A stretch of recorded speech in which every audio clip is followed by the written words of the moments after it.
parte de la clase 8 del caprino, características físicas y fisiológicas, adaptación y caracterización nutricional, vamos a ver las diferencias físicas y comportamiento de diferentes rumiantes domésticos, consumo de materia seca y agua.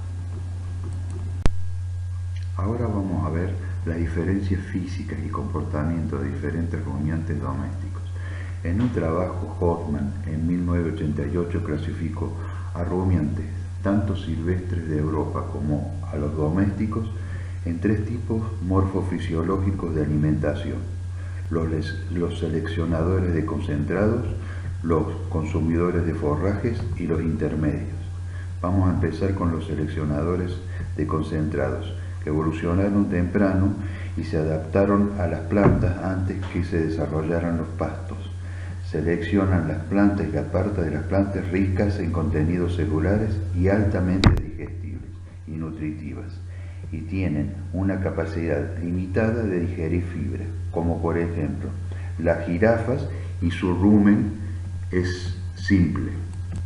El otro grupo, los consumidores de forraje, evolucionaron más tarde y dependen de los pastos y materiales vegetativos fibrosos, aunque también aprovechan los contenidos celulares de rápida fermentación. Por ejemplo, son los bovinos y su rumen es más avanzado. El último grupo, que son los rumiantes intermedios, como la cabra, consumen una dieta mixta. Su rumen es avanzado, pero no tanto como el de los vacunos. En términos generales, el aparato digestivo de la cabra no se diferencia del de otros rumiantes. Hoffman elaboró una tabla de rumiantes europeos según el tipo de alimentación y las especies domésticas tales como cabra, oveja y bovinos. Los rumiantes no selectivos presentan una mejor adaptación anatómica a utilizar en su alimentación carbohidratos estructurales, mientras que los rumiantes selectivos necesitan de concentraciones más altas de carbohidratos no estructurales.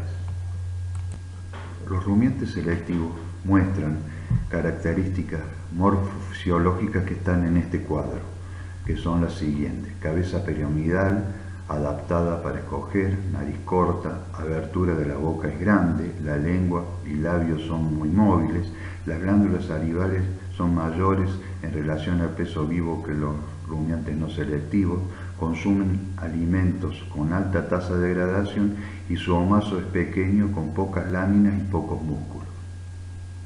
Los alimentos de mayor tasa de degradación son los brotes, las hojas verdes, los frutos. Consumen poca cantidad, muchas veces al día, y como el omaso es más pequeño, con pocas láminas, hace que la tasa de pasaje sea mayor con respecto a los rumiantes no selectivos.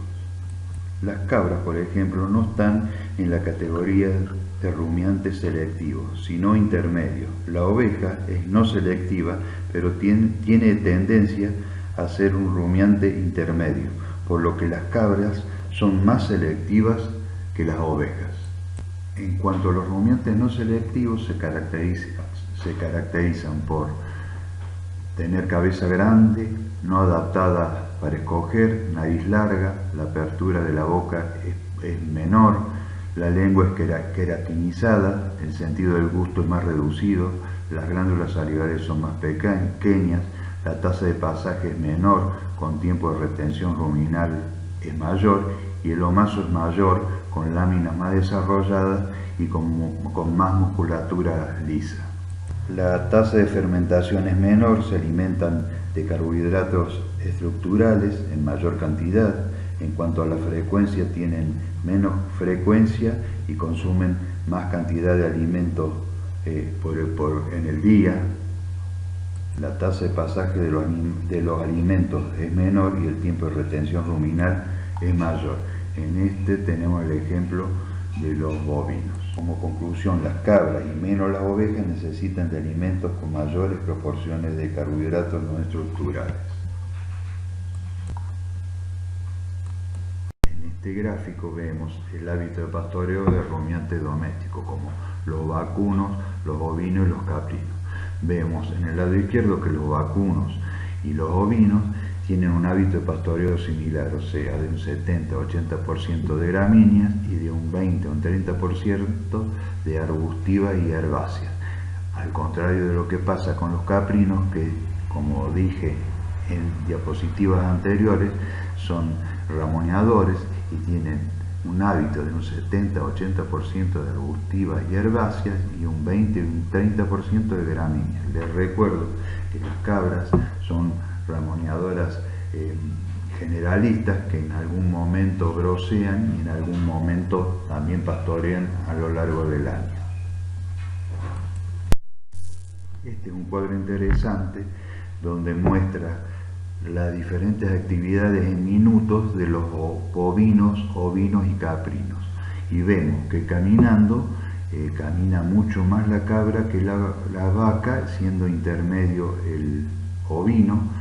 Tardan también más tiempo en comer los bovinos. Un término intermedio es el ovino, y el caprino tarda menos tiempo en comer. En beber es lo mismo, tarda más tiempo el bovino que el caprino, siendo un intermedio el ovino.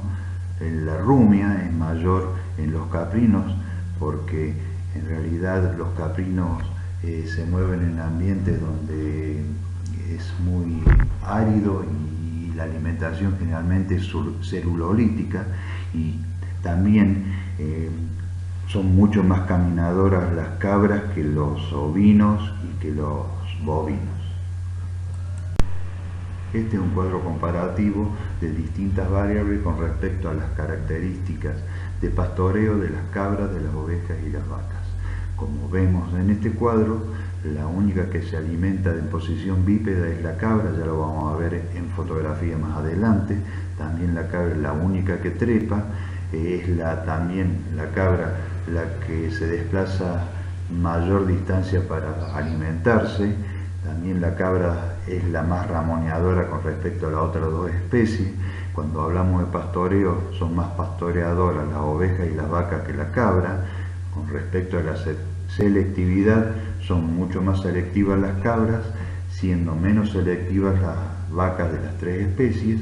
Y con respecto a la adaptabilidad de los ambientes, la que más se adapta a ambientes áridos es la cabra. Ahora vamos a ver el consumo de materia seca y agua de los caprinos.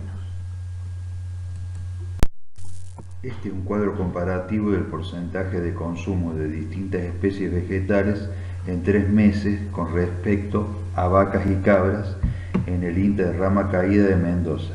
Y vemos que las cabras consumen más especies arbustivas y las vacas más especies herbáceas. Este es un gráfico de un trabajo realizado con caprinos en el INTA de Rama Caída de Mendoza, y vemos que en determinada época del año el porcentaje de consumo de arbustiva es prácticamente la única dieta en los caprinos. En esta diapositiva muestra las necesidades de agua de un caprino. La estimación del consumo de agua es aproximadamente de 3,2 litros por kilogramo de materia seca ingerida. Depende del estado fisiológico, del clima, del alimento que están consumiendo, el consumo esperado en litros por día, que puede ser entre 4,8 y 16 litros. La cabra tiene mecanismos que utiliza para reducir el consumo de agua, como la concentración de materia fecal, la concentración de orina y mayor eliminación de sales de la misma, menor evaporación corporal, reservorio de agua en el rumen.